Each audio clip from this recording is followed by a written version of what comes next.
Hello again, guys, and welcome back to the GPWS, where we are working on our 1960s Lancashire, well, late 60s Lancashire electric clock here. Now, I've just learned something very interesting. I've just been kind of playing around with the motor here, and this wheel here, or this gear, which drives the entirety of everything, moves when you move it with a screwdriver. And I actually, I wanted to see if this wheel would come out, and that seems to be kind of a dangerous operation. It does slide up like that, and it does come out, but there seems to be pieces inside which I have no access to through the back or through any other side. I know there's bent tabs there. I still don't think I'd have access to those pieces, even if I was able to unbend those tabs and get this plate separated from the actual motor itself, because clearly that wasn't meant to be really taken apart. Yeah, this seems to be kind of risky business, getting this particular wheel out of there, so I'm just going to leave that on. I'm going to clean the surrounding area and try and get all the oil off there as much as I can. And, of course, otherwise all the other gears are getting cleaned. But for this guy, I'm just going to leave this little motor assembly together because I'd rather not have it totally not work at all. And I will dab some oil in there once we're done here. See, there's kind of something holding it in, but if you pull hard enough, it'll pop out. And yeah, it seems like very risky business, so I don't know how these things are built. So yeah, it's some type of synchronous rotor that wasn't really meant to come apart. But anyways, viewers, let's start cleaning all these gears up. So what I'm going to do to clean this, I actually don't have my ultrasonic cleaner handy, so we're just going to take a little container of Simple Green, and there's water. I believe it's 1 part Simple Green, 1 part water in this container there. We're just going to take all the little gears and just stick them in there and just brush them down. I think that's the best system to do here. And this is how I would do literally any other clock. So, just because they're plastic, I'm not going to go crazy and scrubbing them, because I don't want anything to actually break on me. And there's wheels like this here, which are just filthy. So I'm just going to take that and just start scrubbing it down. Look at that, literally in seconds, it's already looking better. So that is more or less my cleaning process, just messing around with Simple Green and scrubbing the parts with my not my toothbrush, I don't use it, but a toothbrush, and just making sure that it actually is clean. Trying to make sure it actually is clean there. So as you guys saw in the previous clip there, it's a lot of just kind of, well, a lot of scrubbing with brushes and Q-tips, and that's what I was doing here. I submerged this piece here in Simple Green, and now we should be ready to put it back together again.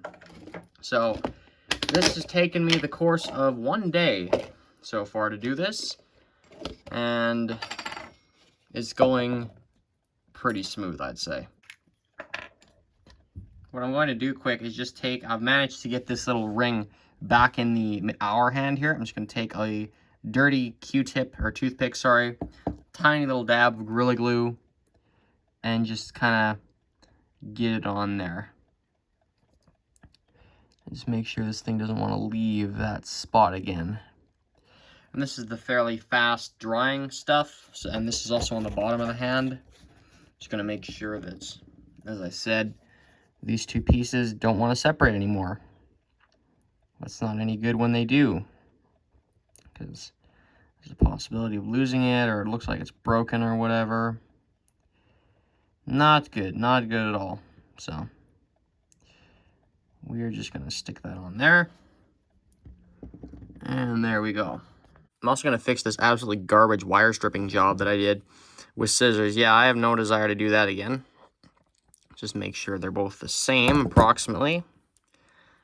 Okay, I can cut the kind of messed up, mangled ends of this off. There we go. Cut both of those off at once. Throw that in the garbage there. Then we can take our wire stripper. I'm not sure, I think it's about this size here that we're probably going to need in there. I know, right? I'm being very specific. Oh, yeah. Ah, yes, manual wire stripping. My favorite activity. Oh, of course, it's being super hard to get off Boy, oh boy, maybe that's the wrong size. Let's try and strip it on a smaller size. Ah, there we go. There's that. And now we can strip our other wire. Oops. They're approximately the same length. Yeah, I'm almost considering getting an automatic. Oh, that's bad. That is bad. That is hard. That is hard to do. I'm not sure if I've got the right wire gauge. That's 14 gauge. So I'm thinking... Oh, wait, am I even got it in the right thing? No, I don't. Or do I? Oh, I think I do, actually. Just somehow. Here, let's just get it. Oh, boy. The joys of wire stripping, hey? Whoa, okay. There goes that. Alright. That's good enough. Not my best wire stripping job I've ever done, but it'll work for us. And viewers, as you know, we kind of had that as for the actual cord itself, we had that kind of white 70s looking one with that sort of boxy plug. Well, I managed to find one, not the same brand, but the same style anyway, and it's brown. I think this would be a very fitting cord to use for this clock. And we've also got, this is what happens when you collect this stuff, you get cords and stuff. I don't know what this was even off of anymore. It was off something that I didn't want, but the cord was nice, so I took that. We have got period correct wire merits for this guy. As I said, nice parts supply. You can, when you're doing these types of repair jobs, you know, you can get, things can get pretty nice like this. You can get kind of period correct stuff. And we even have the option of the original white, which was on there. These yellow ones are the same era, but they're not, you know, the originals that went with this clock were white, so I think we're going to use the white ones here, you know, just to maintain the originality of this thing. And this cord is in nice shape. It's totally reusable. It's nice and flexible. No weird green corrosive stuff coming out. Always a plus. And yeah, should be good for us to use. And just while we're here talking about cords, let's actually make sure this guy is stripped right, so we can hook it up to our motor and use it. So I'm just trying to think, how can I start the... It's not really split. I guess this might work. Oops, shoot. Yeah, the wire is together like that. I guess I could just pull it apart, couldn't I? Although that's not really working very well, is it? I'm just going to try with scissors here just to get that split going. There we go. Now I got our split. Now we can just kind of slowly pull it apart like that. And I don't know, I didn't see in the original cord if there was a strain relief knot in there. A lot of these cords, or a lot of these clocks with or these insert type ones, there's usually a rubber grommet here, so when the cord goes through, you know, it doesn't scratch any of this. But also, there might be this rubber grommet, which is totally missing on this one, might act as a strain reliever, so it might act as like a clamp to hold the cord in place. And what happens is when you try to upgrade to more modern wire that is thicker but does the same task as the older stuff, it doesn't fit in the strain reliever. So you have to always use period correct wire, or somehow be able to buy period correct wire to work with a lot of those strain relievers. The simplest and my personal favorite type of strain reliever is literally just tying the cord into a knot and then wrapping it around one of these poles. And then the knot can't get through the hole here. That's my favorite. Messing around with strain relievers, you know, if you change the wire gauge, which happens here, like this is a thinner wire, but since this is an electric clock, you don't need really kind of thick, bulky wire, unless it was taking up a lot of electricity, but it's really not. So this cord is more than capable of handling the clock movement. So anyway, yeah, so I don't know if I'm going to bother tying the cord into a knot. We shall see. I'm going to stick it through here, though. That's one thing I'm going to do. I'm also going to wipe that, whatever the heck that stuff is, off there. Yeah, it's been a lot of wiping with paper towels and soaking and all kinds of stuff, and it's not coming off. There we go, kind of. There we go. Now it's gone. And now we can just stick that through there, and we'll play around with it later. Because if I don't stick it through there now, I'm going to forget about it, and yeah. Alright, now that's on there. Alright, let's put this together now. So first off, we got our plastic base. And I believe this is the 12 o'clock position on here. So I'm going to write that on the other side. Just so I kind of know where that is. And then we can take our... Where's my oiler at? I'm not going to bother using my oil tray. This process is going to be a little different than some of the other clocks I've worked on, simply because the whole thing is made of plastic and the gear teeth, it's themselves, unlike every other type of clock that basically exists, you don't oil gear teeth unless it's an escapement wheel. But this is electric, so this doesn't even have that. And plus, it's made out of this weird, like, fiber plastic type stuff. And you can see there's signs of this being oiled. And this clock would have never have been serviced before this, because, you know, why do that? That doesn't make any sense. The thing works. Isn't that good enough? Well, you could say that about your car. Well, the thing works. Isn't that good enough? No. You know what I mean? It's kind of the mentality of just kind of, well, use it till it stops working, and that's how this stuff gets run into the ground. Okay. Now we got this wheel here, so I'm just going to take actually, yeah, you know what? I'm going to use the oil tray because this is way easier, and that's the back of a pocket watch, by the way. I'm going to stick a little bit of oil in there. It's easier to have control of things when you put it on something like that. And then just get it in there. Alright, I think this guy goes in first. And then this guy goes second. Just oiling the side of that. Anything that has friction here, viewers, you want to make sure it's oiled. There we go. Our first two gears in there. You know what this reminds me of? A Metamac clock. Dugald, you'd know. Dugald is, of course, for those of you who don't know, Pin Palette 20. There's no way this doesn't remind you. Haven't thought of Metamac at least once. I mean, I've never worked on a Metamac because they're in the UK, and they don't operate on the same electrical system as this one does. But I think this is going to be the closest I'm going to get for a while to a Metamac clock, or a Metamac. Depends how you want to pronounce it. Okay, what next on our little merry adventure here? Okay, and as you can see, I've been putting wheels together here. There's this wheel here, which drives the minute hand, I believe. Let's stick a bit of oil on that. Stick it in there. You got this big overarching gear covering everything now. And what goes on next? Did this guy go on here? I think it does. Yeah, because of this, whoops, if I grab this, this goes in here, and there's a pivot on the end for both of them, which is this, which goes right through that. Okay, if that makes any sense. I think almost grease would be good to have in there. Just a little bit of grease. I think, yeah, we're going to do a bit of that, too. I don't, just for good measure. Whoops, that's way too much grease. Actually, I'm just going to take this out of here. Just a second. Actually, should it be... Maybe it should just be flooded with oil instead of grease. Not really entirely sure about what to do there. This little pocket here. And of course, I can't get the grease off.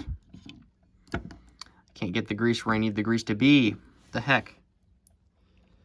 Oh, yeah. Of course, the two... Don't you just love these things sometimes, yours, where you have to just take two toothpicks or whatever, and then just... Oh, that's more or less the same thing, but whatever. Just gonna stick it in there like that.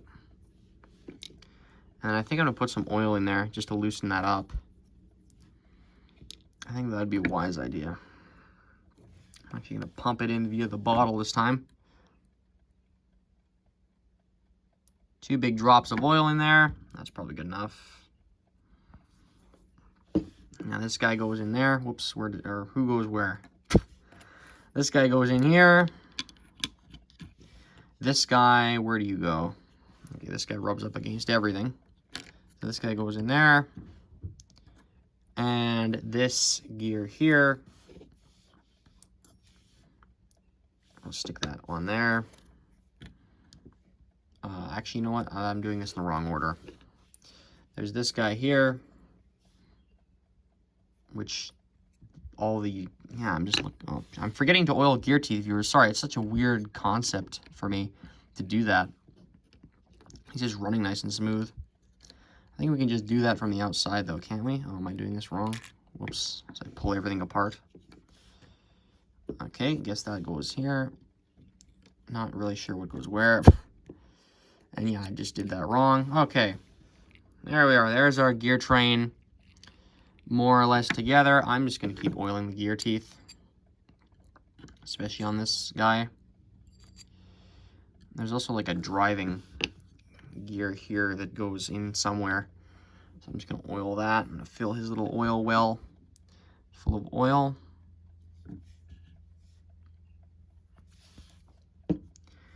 Yeah, I'm tempted to grease these gears up. But I don't think that's a wise idea.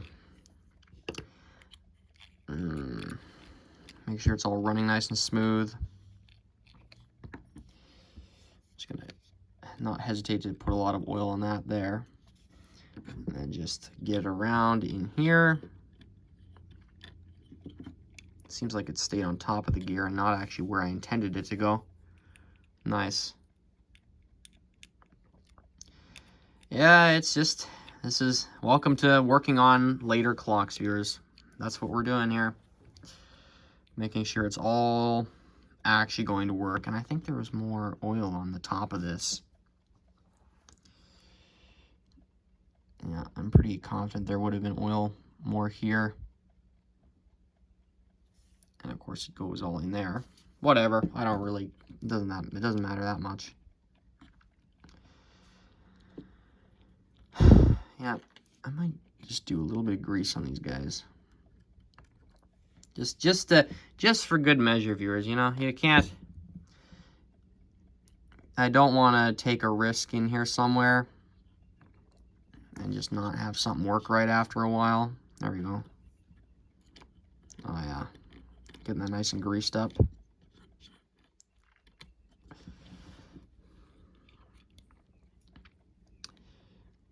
Getting the teeth especially.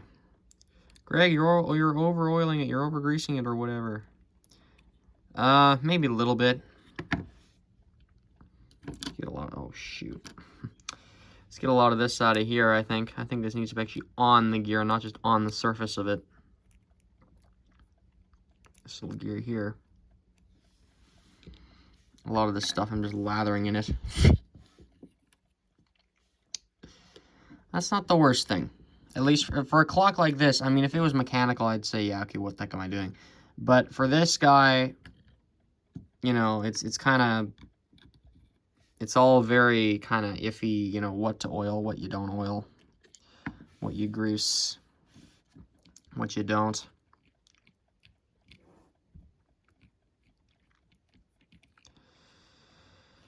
Yeah. And since these wheels move so much faster than the others, I don't know what speed these guys run at, but they definitely are faster moving than probably everything else in here. The guys on top. There we go. Yeah, I usually wouldn't lather oil on like this, but for an electric where things are moving faster, I'm going to add more oil to it.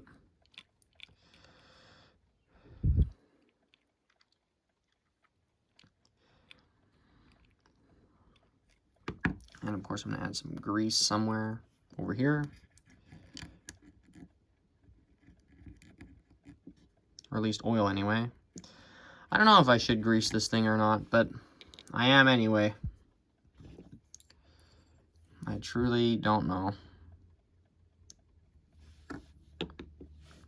One thing that I've also it's kind of dawned on me here. All this stuff is in more of a gear, like a gear box, basically. Like it's all kind of in one area. Like there's a wall enclosing all of it. which I find really interesting that they have built it like that, because usually they're not. They're kind of just open. The gears are open inside the case, but in this case, it's literally just they're in a plastic box and nothing can get to them. So you can kind of add as much oil or grease as you want. It probably won't even escape this thing. And now for our motor here. I'm just gonna rub or get these. Yeah, I figured. See, the thing is with these is the pivot holes are dirty, and I'm just gonna quickly clean them out.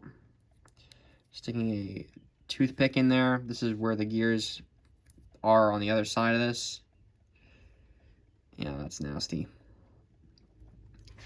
And of course I can't like do any sort of deep cleaning with this because this whole piece doesn't come apart. So this is the best I can really do with it. Just keep going at it with toothpicks. Seems like we got almost all of that out. Oh no, there's still some coming out of there.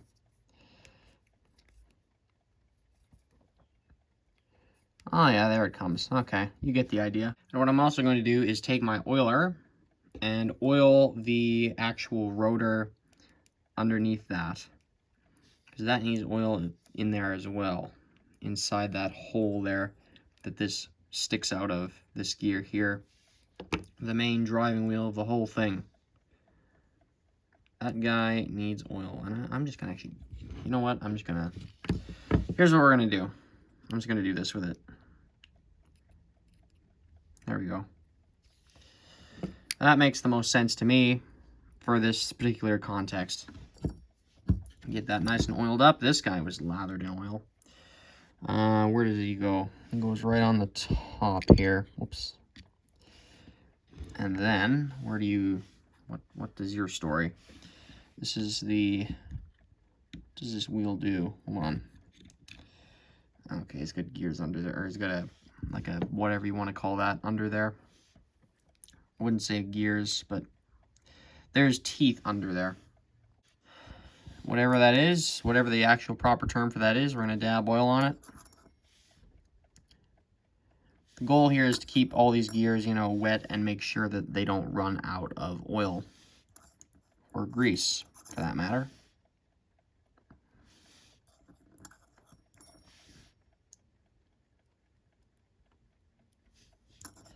So that wouldn't be any good. Yeah, this guy was covered in oil when I first found this thing, so we're gonna recreate that. Oh, hopefully. Notice how each gear has its own little like gear kind of port thing. I don't even know what you call that. It's like the end of it there has a little hole to go into, and that's the best I can kind of describe that. Let's kind of get these grease on there as well.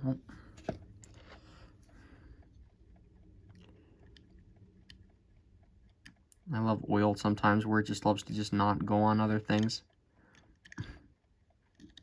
I don't want to oil the surface of the gear, I want to oil the gear teeth.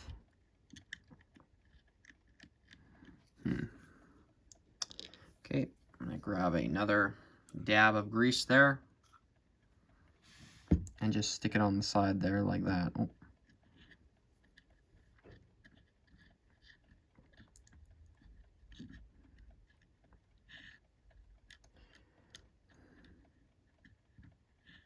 As you can see, I've added more grease to that.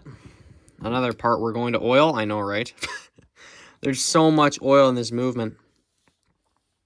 We're going to oil that pole there, because there's a gear that runs on that. Oh. I might just take the bottle here again and just give it a nice splot, or a nice splash of oil. There we go. Because all this stuff, as I said, you know, moves at such a speed where being clean is actually less important than being oiled. You still want to have your movement clean, but when it comes down to it, the lubrication is kind of a bigger factor in all this, and how it works and whatnot. If that makes any sense. I don't know if that really did, but anyway. Okay, we're going to dab another big blob of oil on that. And then, this guy isn't oiled on this side. The time setting knob assembly there. Gonna stick an oil blob on that too, and on the top. Alright. I don't know if you saw that, but anyway. There's oil on the top of this guy. So, actually, I might grease that. You know what, viewers? I think you get the idea. A lot of oil, a lot of grease. Alright, now for the big moment. We've done all our oiling, greasing. Haven't really added that much. Just kind of added some to the top of this. And in our rotor there should be oiled. These gears are probably greased and oiled enough. And we can stick it all back together like this. Whoop, that's falling through. And are you going to go in like a nice gear train, or are you going to be annoying? See, of course, since you can't see any of it, you just got to push it around and stuff. I don't know if any of it's actually going in. That's not good. Might be the hardest part of the battle is putting the thing together because of the actual gearbox aesthetic of this. There's no real way to see what you're doing. Guess we can test it. It seems like the gears are all engaging. I'm just using the time setting knob. It seems like it's all engaging, so I guess I'll just screw it together and be very slow with that because I don't want anything to be pushing up against some piece of plastic and then, you know, screw it into place and it snaps because this thing has been pressing down on it. Oh, that's the wrong screw. Okay. Let's get that in there. Nice and slow. If I feel any hesitation from the screw, like as if it's bumping up against something, I'm going to stop. I think we got it in, though. Because nothing, you know, it's acting normally from a standpoint of setting the time anyway, so that's good. I wonder when this thing will be serviced next, if ever. If I have this thing, if I don't sell it off, I'll make sure it gets regular maintenance. You know? Because you don't want to see these things just wind up like... You don't want gear... Like, if I had left that probably for another... I don't know how long this thing would have run. If I just replaced the power cord and not actually gone into the gear train and done anything, the thing probably would have run for another 10 to 15 years maybe before having some mechanical issue at some point. And maybe it just would have just run in general. Just forever. For as long... I mean, as long as the rotor doesn't die or as long as the gear doesn't break, there's no real reason why it shouldn't run. And there we are. There's our movement back together. They're all hidden away in its little kind of unassuming gearbox. And what is this now? Okay. There's actually one pivot on this thing. Usually these guys just stick out, but there's nothing on this particular movement where it's where the gears are actually going through the plastic. Interestingly enough, and I'm also going to oil these pipes here from this side. Or at least the one, anyway. Yeah, if it gets all gummed up, well, then I've learned my lesson, I guess. I don't really care that much. I want to make sure, you know, it's all oiled up and ready to run, won't have any issues as it's going. So I think the next time that movement should be serviced is probably next week. No, I'm just kidding. It should probably be serviced in 2028, something like that, 2029. You know, have an oil change again. This was obviously way too long, you know, service-wise, to not service it. That's what I'm getting at. Yeah, make sure your like your car, your clock needs work every now and then, and oil in these things expires, And things after that go downhill because your lubrication has basically become like basically a grease that doesn't really protect it at all. And if you just add more oil, if you just pop it open quick and add more oil, you're just mixing new oil or grease with the old stuff, and you've created an abrasive paste, which will ironically, if it doesn't stop the movement right then and there, it'll run the movement and actually start wrecking it. So gears might lose like teeth, and it might weaken the material. And I'm talking about on clocks with steel gears. I'm not even talking about ones with plastic gears. I would think the same sort of logic would apply with that. So anyway, okay, this is all ready to roll here. And we can put our cord on now. So we're going to strip the actual wire here. Again, I don't know what gauge this is. I think it might be like 14 gauge or something like that. Just going to get it probably about there. And I'm not gonna solder this together. I'm just gonna use the wire merits like this thing originally had. Because to me that doesn't make any sense to just do that. Especially when the thing already had wire merits in it. Okay, let's see here. Not using those green corroded messy ones though. Those poor guys. I would love to not throw those out, but you know, I don't trust that if I cleaned it somehow, I think it would just come back. Because that developed somehow. I don't know how it did, but it developed. And maybe this is way too much wire. Yeah, I think I stripped too much off these guys. Okay, let's try that again. And that's our test run, I guess. There's a lot of cord here, so we should be okay. All right. Set some marks for myself here. I didn't mean to kind of make a black blob there, but the top mark is where we're going to start stripping it there. Oh, that might be a little long. Okay, well, we're going to start with that anyway. If I need to do this a few times, not the end of the world. Okay, that goes there. And this guy, I'm using like the 12, 14 size on my wire stripper. 14 size or 14 gauge wire or whatever it's called. I don't mean the wire itself, I mean just the gauge, because I honestly don't entirely know. Shoot, we stripped way too much the second time. Okay, I'll get back to you when I actually do this right. And before we get our power cord on there, let's actually put the dial and hands back on here. I think it's a good time to do that. So we're going to get our kind of, I don't know what you'd call this, like the tin plate type dial here. Need something to hold it on. It's kind of pathetic just on its own like that. I don't want to use glue because then you can't get into any of this anymore. Whatever, I guess I'll just use the markers and just line it up like that. And as for our hour hand, looks like it's ready to actually use. Okay, whoops. I'm just gonna not care about where the dial goes right now. I'm using this little tab up here to use like a marker for what to put where. Okay, there's our hour hand on. You can just, yeah, these guys just pop on at this point. This guy goes on. And the, what else goes on here? The seconds hand goes on here. I like electric clocks with a sweep seconds hand. Those are great. Okay. There we go. There's everything. Oops. We got our hands here that, of course, why are these linked up together? Why is this? Okay. Not sure what happened there, but anyway. Why is this all in the same arbor?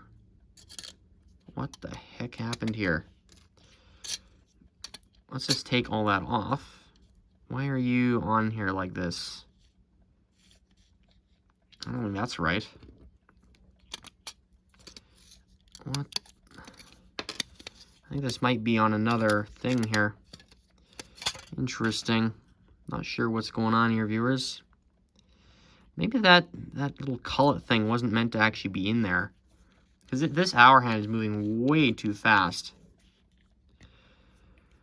Shoot, I think it was supposed to be on there. And then this was like some kind of spacer thing. Well, it's not too late to knock it out. There we go. Just pop it out right there.